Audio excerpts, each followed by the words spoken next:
Hey, welcome to today's video and thanks for joining me. Today we're going to be looking at this topic, your 2024 financial checklist. Now these are the kind of questions you ought to be asking yourself in order to make sure you have a successful 2024. Now these are questions and they're action steps. We're going to get into them. It's going to be covering a wide variety of different areas of your life, and I hope you find it useful. So let's get into that. The first one is goal setting. Now, we're not going to be talking about how to set goals. This is more of high-level thinking. And so let's go through these. And I think the most important among all of your goals is your mental, emotional, and your physical fitness. We've come from 2020 all the way through now to the beginning of 2024.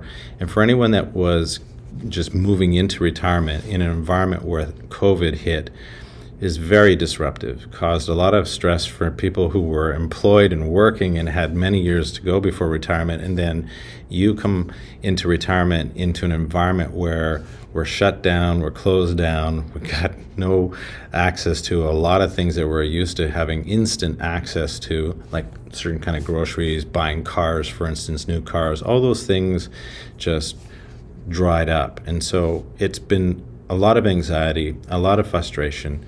And so with that in mind, I want you to focus on, or consider focus on, your mental and your emotional fitness level, and trying to surround yourself with like-minded people, people that support your goals, support your lifestyle, support you in general, that lift you up, add value to your life, that you're adding value to their life. And collectively, that kind of relationship through your network is going to sustain you through these periods of time where it's been extremely frustrating, and also fearful too, right? Trying to protect yourself from getting sick.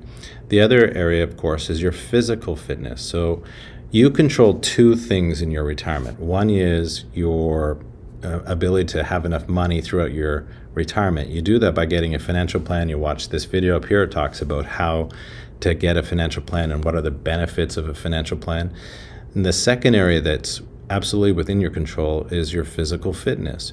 If you have enough money to retire, great, check that off the list. But if you become unhealthy and can't enjoy your money, can't enjoy your lifestyle, then no amount of money is going to make that better. So you are in complete control of your physical fitness. So get out there, do something that is enjoyable, that's going to be create an active type of lifestyle. You don't have to hit the weights and do all these crazy things. Just find something you enjoy that keeps you moving, gets your heart rate beating a little bit. I always find that if you can do an activity where it's just slightly difficult to carry a conversation, then you're at a really good optimal level of fitness. And do that a few times a week and you'll find what a difference it is in your life. The other area also is stretching.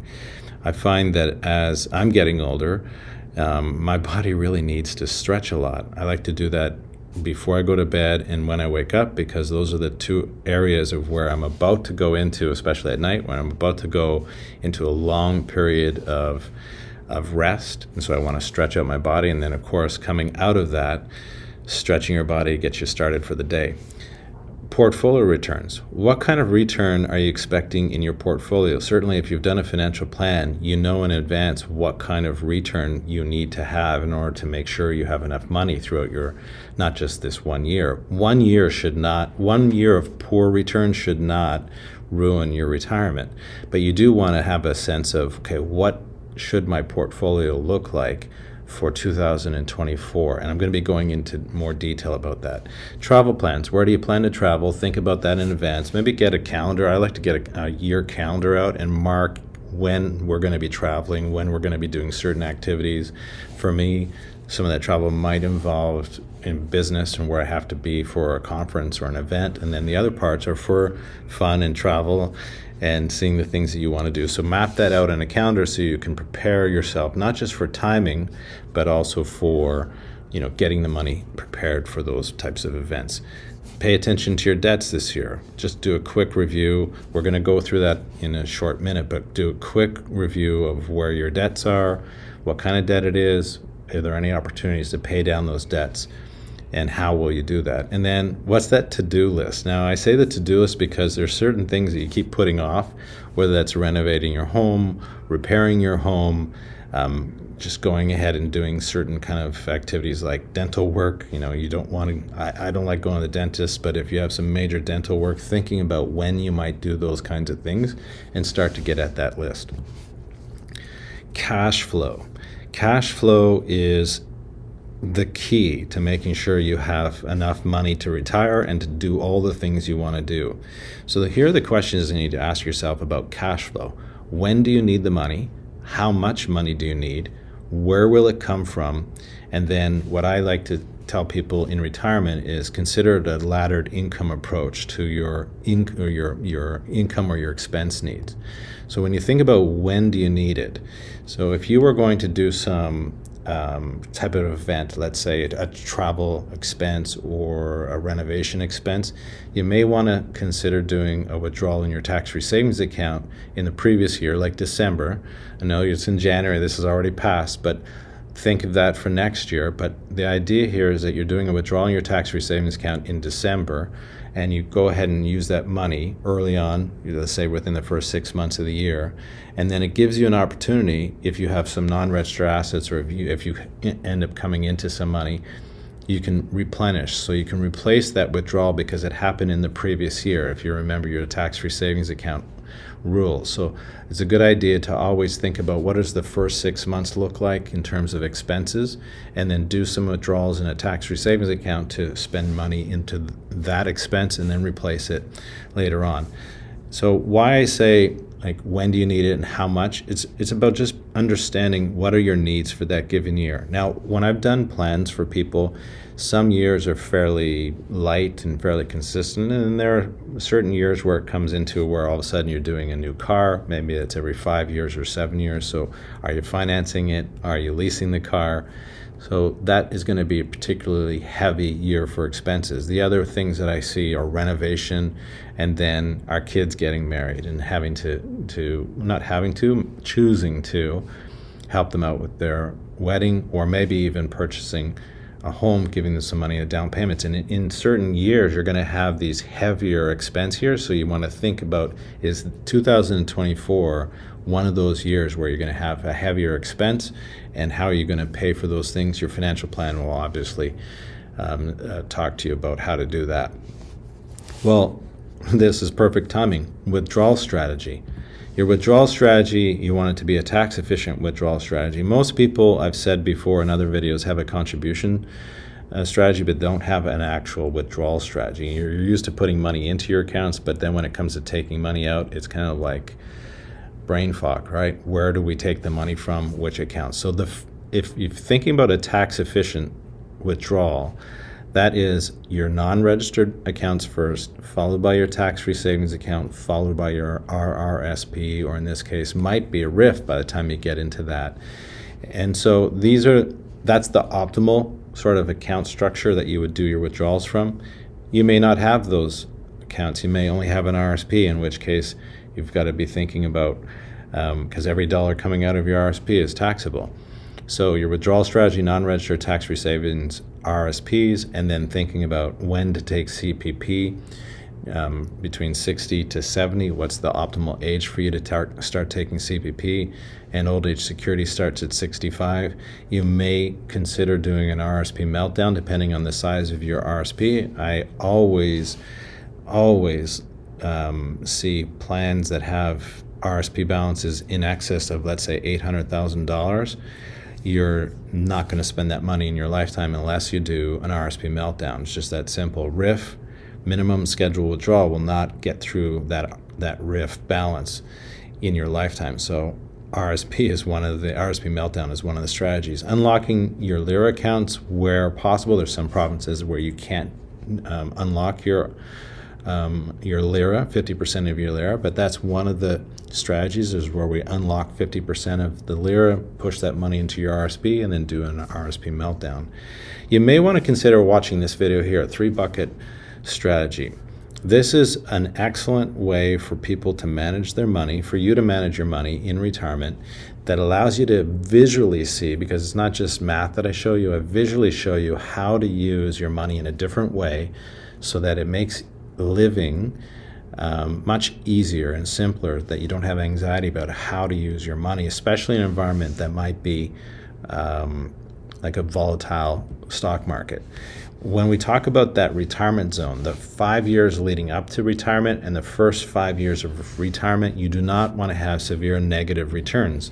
And so let's look at what does that mean. Sequence of returns. This is really an interesting visual representation of what happens to your portfolio if you had 2 years of successive 2 years of negative returns. So in this case, we're just going to look at an account balance over a 10-year period of time. The annualized rate of return in all three of those lines is 4.8%. The straight line, dark blue line, just shows your straight line 4.8%. After 10 years, it's $537,000. Now, let's look at that green line. If you had 2 years of negative returns, you can see it's called a bad start, -16 followed by -6%, and then pretty decent returns all the way through. The average of that is still going to be 4.8%. And you are going to end up with, instead of 537,000, you'd have 472,000. That light blue line is 2 years of positive returns at the very beginning of your retirement. Still averages out at 4.8%, but because of the early sequence of returns, positive returns, you end up with 586,000. So the sequence of returns is very critical in that first 10-year window of your retirement. Now, how do you figure out how to set up your portfolio? Well, this is really easy.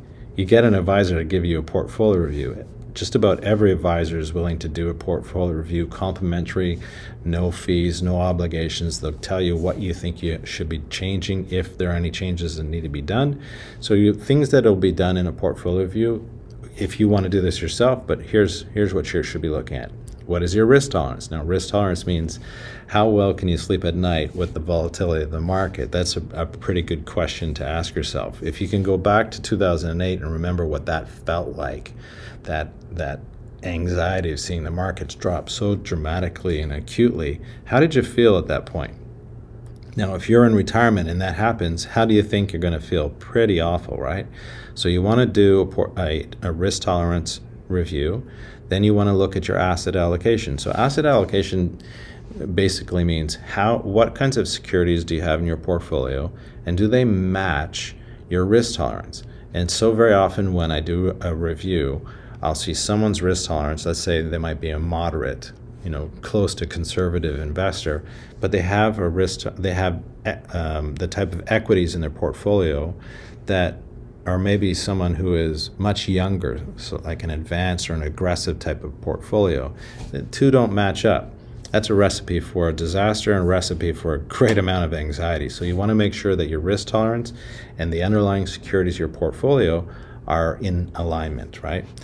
At the beginning of every year, I'm busy rebalancing my clients' portfolios. This is where we go into their portfolios, examine their risk tolerance, examine the asset allocation, and rebalance. So you may have noticed in 2023, the NASDAQ went up dramatically. So that means anything in a client or your portfolio that had a higher weighting towards information technology is probably gone up more so than anything else in your portfolio. And that's where you may want to rebalance that, because now you're overweight in that particular sector. You want to look at geography. Now, geography, when I say geography, I'm talking about whether it's Canada or US or North America versus Europe, emerging markets. You want to ask yourself, where do I feel most comfortable investing my money? What's the right place? Talk to advisors and you'll get that. This last one, correlation matrix, is really cool, and I'm going to show you an example of that. So the first part of sector weighting, when we went in one of those areas, is just understanding your portfolio. When I do a review, I give people the sector weightings of their actual portfolio, and you can see in this particular portfolio, information technology was the highest weighting of all the other sectors, followed by financials and industrial. So it's really important that you consider what is the outlook for 2024, what are the sectors that are going to be benefiting from that kind of activity, and then are you actually invested in those sectors? It's a pretty simple, straightforward way of looking at your portfolio. The other is correlation matrix. I really love this. It looks busy, but I'll explain this to you. On the right-hand side, you see that it says investment key. So this is someone's portfolio, 9 different funds they have in their portfolio. So when we put that in on the left in the correlation matrix over a 10-year period, it tells us what is the relationship or the correlation of one fund to another. So when you're paying your fees and you're investing in certain securities, you want to know, is there any duplication, right? So let's look at how we read this. If we look at number 5, and we'll just go number 5 horizontally across to the second row, and it says 0.81. And then we go over to your investment key. We see number 5 is the Fidelity Global Balanced Portfolio, and number 2 is the Fidelity Canadian Growth Company. So what does that mean? 81% of the underlying securities in fund number 5 is identical to fund number 2. So what you don't want, you can see this scale on the bottom of the chart, you really want to minimize the deep blue, right? You don't want to see much of that. And this particular person's portfolio is mostly deep blue. That means out of the 9 funds that they're investing their money, much of it is being duplicated in another fund, which is you're paying for the same security. So you have to ask yourself, is this advisor just chasing returns, trying to give you what was the best return last month? Or they actually have a portfolio that has very little correlation. So what you'd like to see is moderate to none in terms of correlation, right? So an example of this would be, let's say you had a Canadian equity fund, dividend fund, that's providing dividend to you. And then you might have, let's say, a real estate fund. The real estate fund will have very little correlation to the Canadian dividend fund. That's a good example of where there would be very little to none correlation because those two things aren't correlated. When we talked about geography earlier, we talked about where in the world could you invest your money, and you can see here are the economies of the world. The U.S. with about $27 trillion of annual GDP. Canada's got $2 trillion.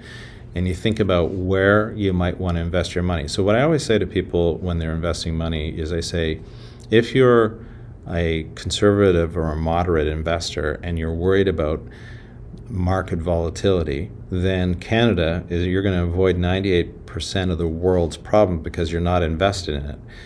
With that in mind, though, you're also not participating in the other parts of the world that are doing well. So it's just a good way for you to see where you could avoid and still be invested in great companies like the Canadian stock market, and avoiding all of the problems that could exist somewhere else. But that's a conversation you should have with your advisor. Travel. Let's talk about travel. Well, if you're nearing retirement or you're in retirement, travel is likely one of the things that's going to be big on your list. It's checking off these bucket list items that you've always wanted to do and go and see these places. So the first thing I would say to you is, what does your plan say about your travel expenses? How much money did you allocate towards that travel expense for 2024, and where's the money coming from? So out of which accounts is that money going to be coming from? And back to that TFSA, here's a good example of where you may want to take money from your TFSA in December so that you pay for your travel. Maybe you're going away in the spring, or maybe you're going away for 4 or 5 months to Florida. You take some money from your tax-free savings account and use that to travel on in the next year. So some items that you would want to look for is, think about, if you are open to traveling, so think about traveling off-season to some of these locations that you always wanted to see.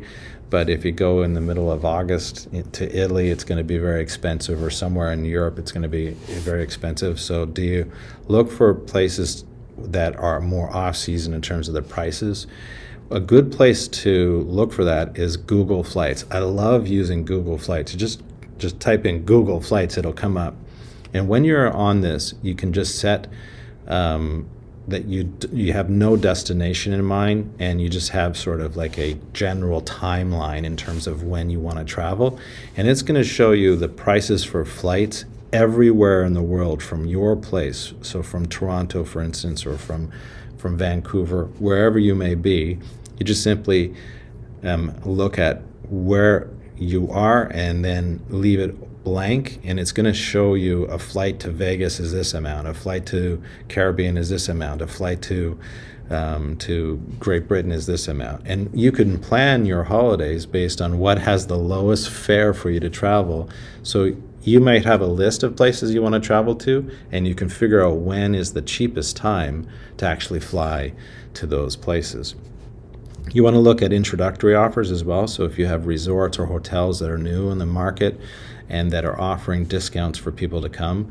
We took advantage one year of going to the 𝗚𝗏, C-I-R-C, hotel in Hollywood, Florida. This was a boutique hotel. It was new. We decided to go into and to see that. It was a perfect location. And by the way, it ended up being one of the best hotels we've ever stayed in. Now, when I say best, we're not talking about luxurious. It was an absolutely beautiful hotel, but it was best because the rooms were clean. Nobody had ever really stayed in them. The restaurant below was awesome. The location was perfect. The price was awesome.